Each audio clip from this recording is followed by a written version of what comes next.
Hey, you want to hear a confession? I got a secret to tell you. I have a speech impediment. In my old videos, I kind of mumbled over my words so you guys wouldn't notice, but I know that's not honest. I wasn't being honest with you. I wasn't being honest with myself. So I can't say this. It comes out as this. And that's really the way it is. The other thing is I've changed the name of my channel from Poetry Read For You by Laura Sue to Spoken Hope with Laura Sue. And my inspiration for that name change was actually a painting I did for child abuse awareness and a poem I had written about it. And I posted it to a Facebook page, and the response I got was overwhelming. They spoke love and support and encouragement. But a theme that ran through all the comments was, you have a purpose. You have a story to tell. And you have some hope to give, because you know what? You're surviving.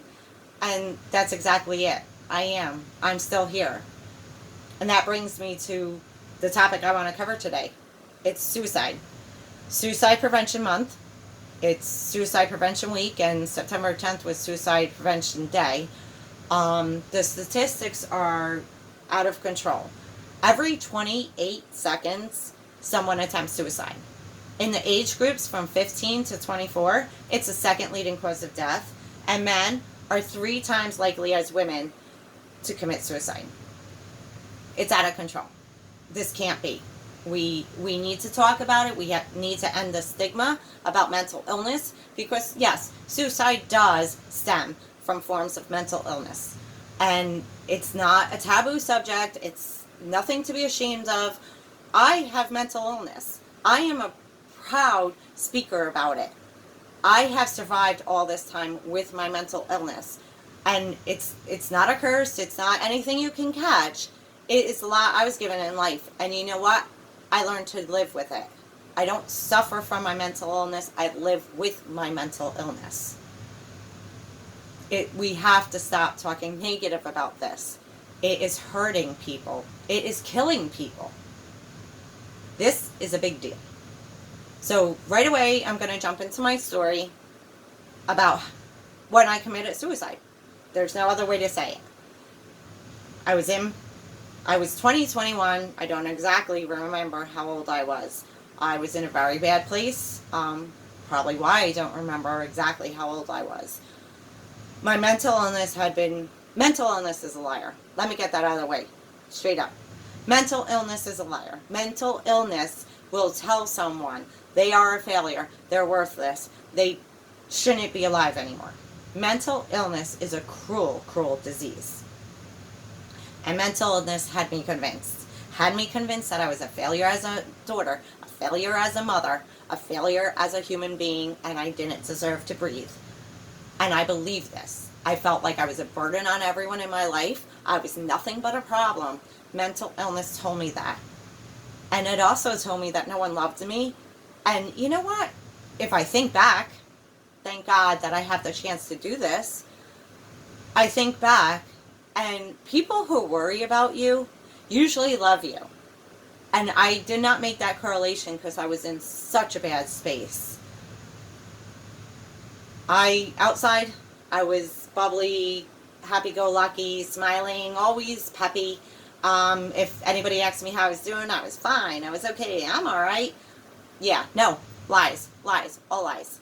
I lived in a rooming house. We all had our rooms, and we shared a kitchen and a bath, and we were all friends. Mr. Rick had the room next to mine, and he is very important in this story. I never talked about suicide. I never talked about that I wanted to commit it. I never talked about even that I was desperately depressed. I never told anyone. I was queen actress. I had everyone convinced that I was just a happy-go-lucky little girl. It was all a lie.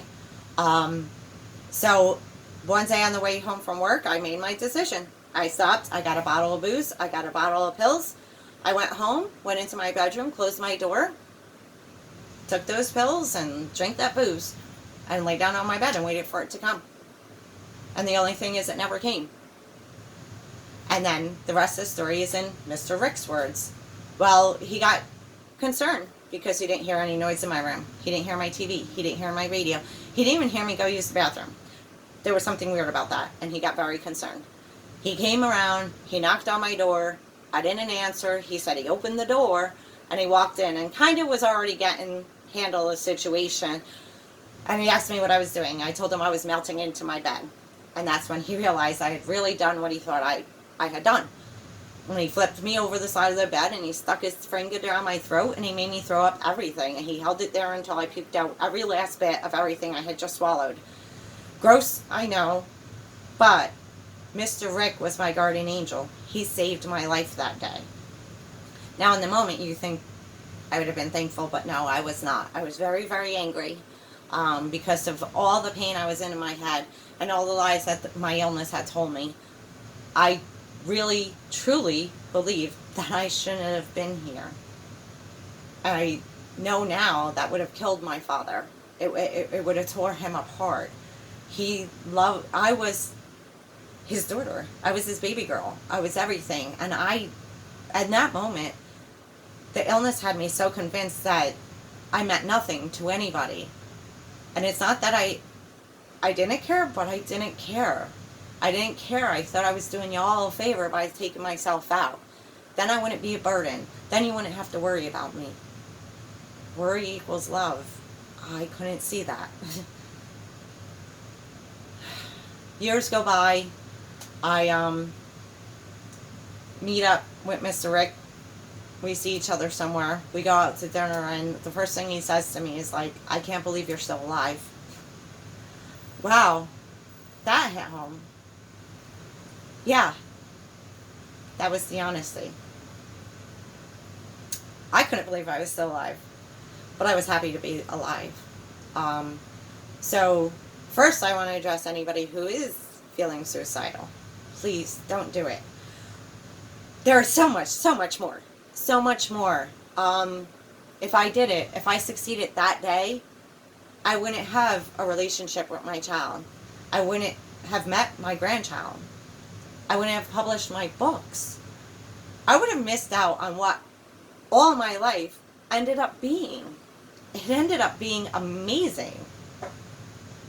Do not take a permanent solution for a temporary problem. Reach out, please. Call a therapist, call a friend, call a church. Go anywhere. Reach out, email, text, find an online support group, get help. But do not end your life, please. I'm begging you.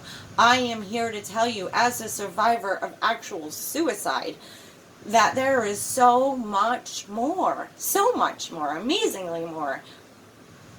Don't cut out before the miracle happens. Please get help. And for those of you who are loved ones, family, friends of someone who might be suffering, even if you don't know, look for the signs. If they're a person who normally was okay with texting or phone calls, going out all the time, and all of a sudden that behavior changes, they don't want to answer your text, they don't want to answer the phone, they don't want to go out with you anymore. Excuses? I'm not feeling well today. I got a headache. Oh, I just have a lot going on. I can't make it right now. Do not take that as an answer.